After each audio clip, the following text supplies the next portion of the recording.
Pencil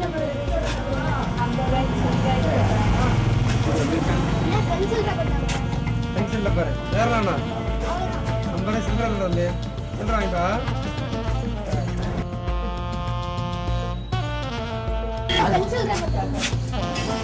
தம்பி இல்லப்பா.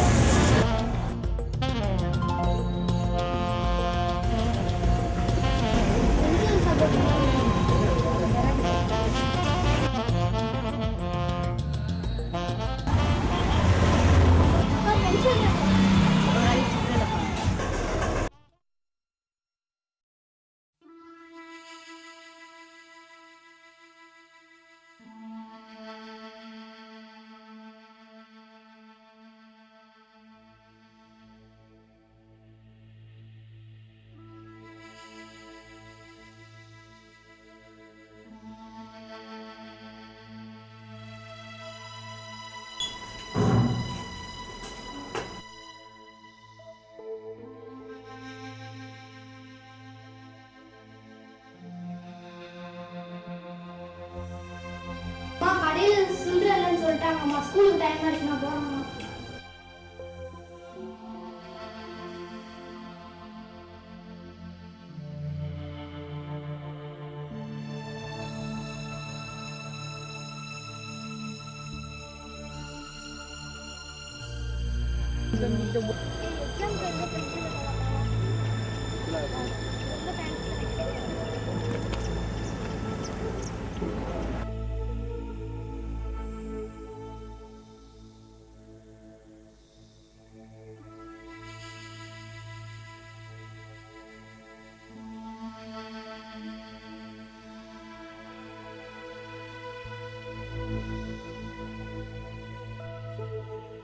மக்களின் மன ஓட்ட மாற்றம். ஐந்தாவதாக பல பொருட்களின் விலையேற்றமும் சில பொருட்களின் விலை ஏறாத தன்மையும். ஆறாவதாக சில்லறை நோட்களின் சுழற்சி சிறிது காலத்திலேயே முடிந்து விடுவது. ஏழாவது புதிய நோட்டுகளை வீட்டில் வைத்துக் கொள்வது. எட்டாவதாக பொதுத்துறை நிறுவனங்களில் தேவைக்கேற்ப வைத்துக்கொள்ள முடியாத தன்மையினால் சில்லறை தட்டுப்பாடு ஏற்படுகிறது. ஐயா, சில்லறை தட்டுப்பாட்டை நாம் போக்கவே முடியாதா? முடியாது, முடியும். தற்போதுள்ள ஏடிஎம் சென்டர்களில் இப்போது பணம் எடுப்பது போல் காயின்ஸ்களையும் வைத்து அதன் மூலமாக அந்த மெஷின்கள் மூலமாக எடுக்க வாய்ப்பு அளித்தால் சில்லறை தட்டுப்பாட்டை போக்க வாய்ப்புண்டு. நன்றி ஐயா. நன்றி. சில்லறை தட்டுப்பாடு ஏன் ஏற்படுகிறது, அதை நாம் எப்படி போக்கலாம்? நம்முடைய நாட்டில் அன்றாட வேலைக்கு போய் உழைத்து சம்பாதித்து வாழ்க்கை நடத்துகின்ற மக்கள் தான் ரொம்ப அதிகம். அப்படிப்பட்ட மக்களை அடிப்படையாக கொண்ட சில்லறை வணிகர்களும் நம்ம நாட்டில் தான் ரொம்ப அதிகம்.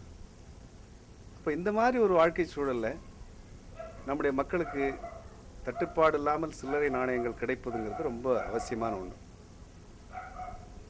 ஆனால் இன்னை வரலையுமே நம்ம நாட்டில் சில்லறை தட்டுப்பாடு என்பது ஒரு தீராத நீடித்த பிரச்சனையாக தான் தொடர்ந்து இருந்துகிட்டு இருக்கு. சில்லறை தட்டுப்பாடு என்பது பல நேரங்களில் பெரிய பிரச்சனையை கூட கொண்டாந்து விட்டுரும். இந்த சில்லறை தட்டுப்பாட்டினால ரொம்ப அதிகமாக பாதிக்கப்படுறவங்களாம் யாருன்னு சொன்னீங்கன்னா சாதாரண ஏழை மக்கள், குறிப்பாக பெண்கள், பெரும்பாலும் பள்ளி மாணவர்கள், இவர்கள் தான் நிறைய பாதிக்கப்படுறாங்க. சில்லறை கிடைக்கலைங்கிறதுனால அது சாதாரண பிரச்சனை இல்லை. சில்லறை கிடைக்காததுனால ஏற்படக்கூடிய கால விரயம். உதாரணத்துக்கு ஒரு மாணவன் ஒரு குறிப்பிட்ட நேரத்தில் ஒரு பொருளை வாங்கிட்டு பள்ளிக்கூடத்துக்கு நேரத்துக்கு போக முடியாத ஒரு சூழ்நிலை வந்துச்சு சொன்னால் அந்த மாணவனுக்கு எவ்வளோ மன உளைச்சல், எவ்வளோ பிரச்சனை, பள்ளிக்கூடத்தில் ஆசிரியரிடம் திட்டு வாங்கணும், இப்படி பல பிரச்சனைகள்லாம் இருக்கும். அதனால் அதை அவ்வளோ எளிதாக நம்ம புறக்கணிச்சிட முடியாது.